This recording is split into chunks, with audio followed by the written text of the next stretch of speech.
Draw करें। सारे भोपुरा निवासी हैं। एक छोटी सी बात मुझे कहनी है, सब सनातन धर्मी हिंदू हैं, पक्की बात है। एक बात देखिए, किसी भी धर्म की कोई निंदा करना, किसी के विषय में गलत बात कहना, ये बात मुझे तर्क संगत और धर्म संगत लगती नहीं है। लेकिन एक बात बताएं, हम लोग सनातनी हैं, भारतवर्षीय हैं।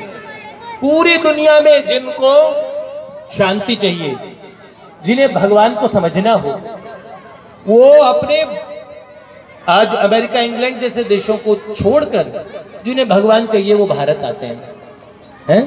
ये धरती है जहाँ ऋषि मुनि जपते हरि नाम की माला, जपते हरि नाम की माला, जहाँ हर एक बालक मोहन है और राधा एक बाला, और राधा एक बाला, जहाँ चैन की बंसी रोज बजाता आए सांझ सवेरा, वो भारत देश है मेरा, वो भारत देश है मेरा, जहाँ आसमान से बातें करते मंदिर और शिवालय, मंदिर और शिवालय, जहाँ किसी नगर में किसी गांव में कोई न ताला डाले, कोई न ताला डाले। 1000 साल की गुलामी से पहले हमारे देश में ताला नहीं लगता था, अब तो ताले भी तोड़ देंगे, हैं? क्यों? जहाँ सूरज सबसे पहले आकर डाले अपना डेरा, वो भारत देश है मेरा, वो भारत देश है मेरा। यहाँ का अध्यात्म यहाँ की सबसे सुंदर बात है। यहाँ के लोग ऐसे हुआ करते थे, गुरु तेग बहादुर बोलियां सुन सिख बड़ भागियां, धड़ दीजिए पर धर्म न छोड़िए। किसी कीमत पे, किसी लालच में अपना धर्म नहीं छोड़ते थे। अब हमने सुना किसी के सर में दर्द होता है, किसी ने तेल दे दिया और कहे एक बार ये क्रॉस रख लो और तुम ठीक हो जाओगे। हे भगवान, मैं सच्ची बात बता रहा हूं, अगर क्रॉस से दुनिया के सारे रोग समाप्त होते तो आप मुझे बताओ, डॉक्टर्स की जरूरत नहीं पड़ती, उनके देशों में कोई बीमार ही नहीं पड़ता।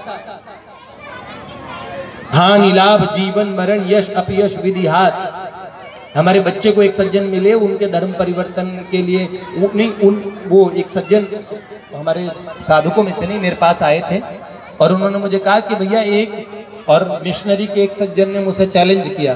क्या चैलेंज? उन्होंने कहा एक गिलास में जहर मैं भी घोलता हूँ, तुम भी घोलते हैं, तुम भी घोल लो, तुम सियावर रामचंद्र की जय कह के पी जाओ और मैं जीसस की जय कह के पी जाता हूँ, मैं बच जाऊंगा, तुम नहीं बचोगे। देखो तुम्हारा भगवान बचाता है कि हमारा भगवान बचाता है। तो मैंने कहा क्या कहा तुमने? उन्होंने कहा भैया मुझे उत्तर नहीं सूझा। मैंने कभी भी बोले ना तो कभी ऐसे कहना, भैया हमारे भगवान ने हमें भेजा भी दिया, उसमें यह भी सिखाया कि जहर खाने की चीज नहीं है। पहले तो जहर खा रहे और ऊपर से फिर भगवान को बुला रहे हो, भगवान मुझे जहर से बचाओ। भक्ति में प्रेम के और अंबार को हृदय में लिए मीरा पी गई है। राणा जी भेजा विष का प्याला, पीवत मीरा आसी रे पग लाची रे, मैं तो अपने सावरिया की आप हो गई आसी रे पग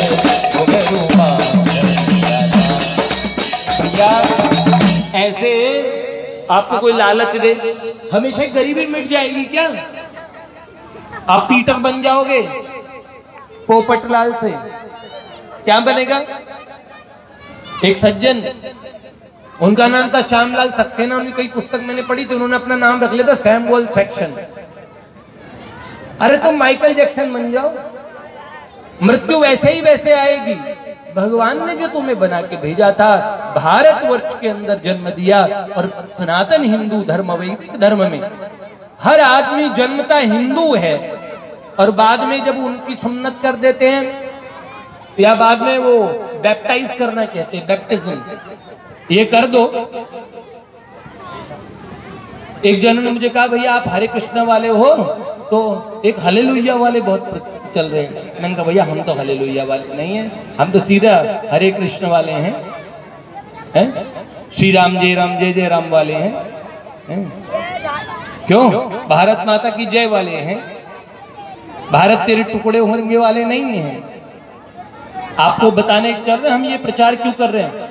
अब किसी को भी ये नहीं कहते चलो धरना दो, ये सब चीज, ये भी एक हिस्सा है, किसी को गलत नहीं बता रहे, ये भी एक हिस्सा है। लेकिन हमने सोचा लोग माता पिता डरते हैं अपने बच्चों को भेजने में, लेकिन हम उन्हें कहते हैं देखो आपका बच्चा जॉब भी करेगा, पढ़ेगा लिखेगा भी, अच्छी जगह। अब हमारे सारे बच्चे वर्किंग हैं, उनको देखते हैं, हजारों की तादाद में युवा हमसे जुड़े हुए हैं, उन्हें पता है कि हमारा बच्चा जाएगा सेफ रहेगा।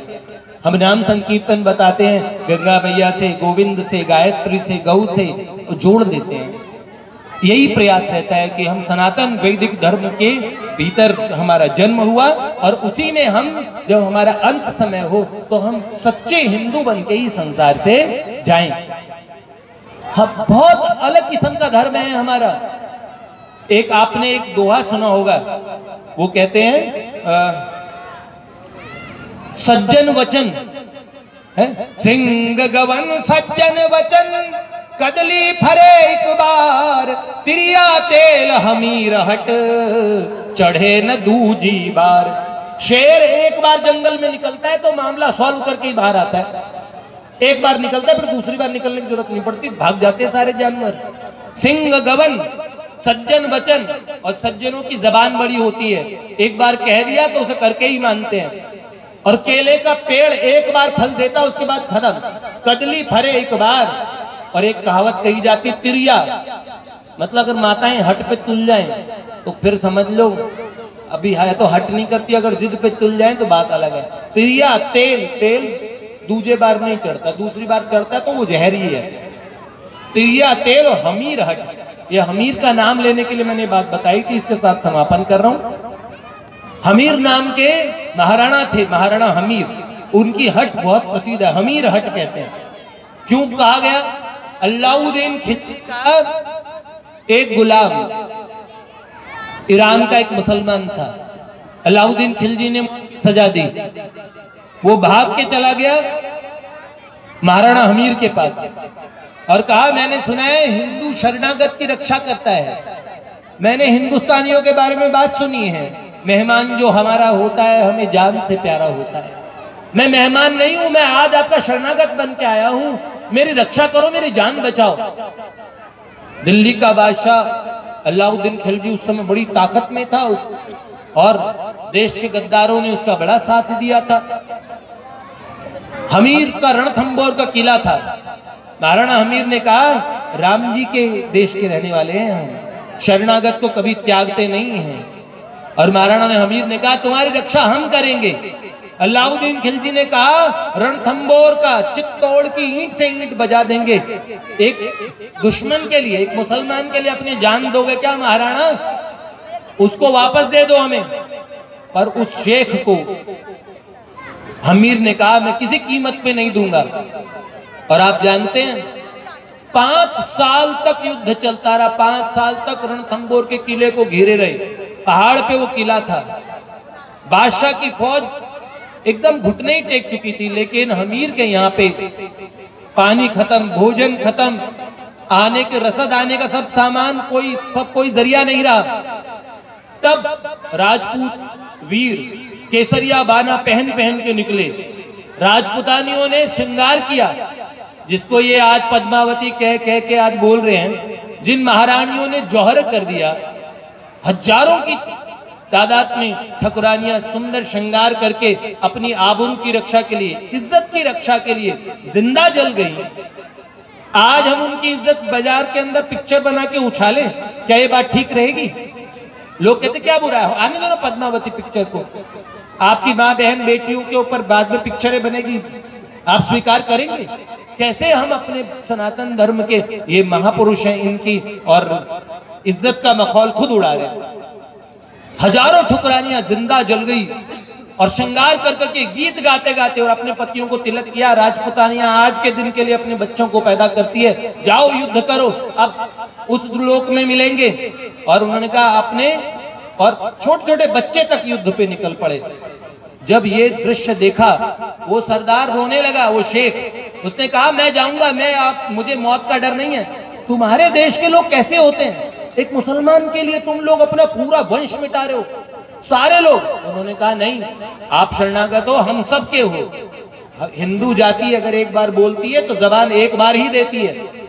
और महाराणा हमीर ने कहा हमीर मरेगा, इस जगह केवल एक बचेगा, वो शेख बचेगा। तुम अपनी जान बचा के भागो, मेरे यहाँ का एक बच्चा भी जब तक जिंदा है तब तक तुम्हारी जान बचाएगा। ये हिंदुस्तानियों का खून है।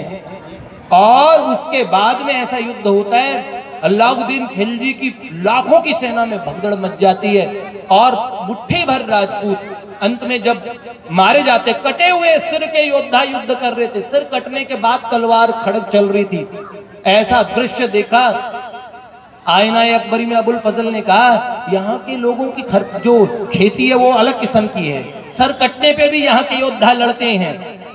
और भैया उसके बाद में जब सब मारे गए, उन्हें लगा रानियां हमें मिलेगी, तो रानियां तो जल के राख बन चुकी थी। पद्मिनी का जौहर भी अलाउद्दीन जानता था, यहाँ की स्त्रियां भी किसी के हाथ में नहीं चढ़ेगी।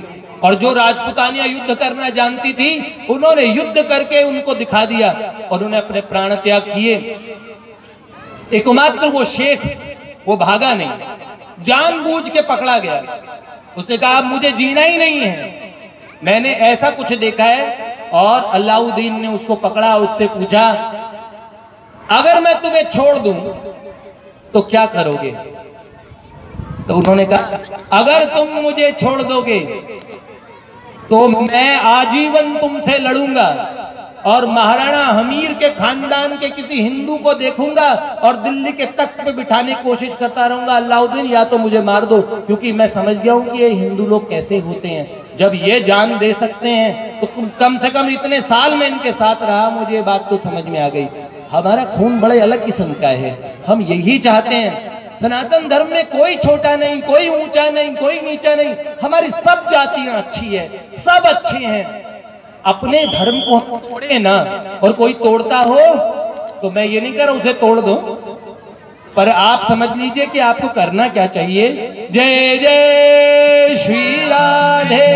तो आप सब लोगों से ये प्रार्थना है, अब प्रसाद आप लोगों के लिए बन चुका है। हम लोग चाहते हैं कि एक अंतिम समापन कीर्तन खड़े होके नृत्य करके सब लोग करें, भगवान का नाम कलो तद हरि ले।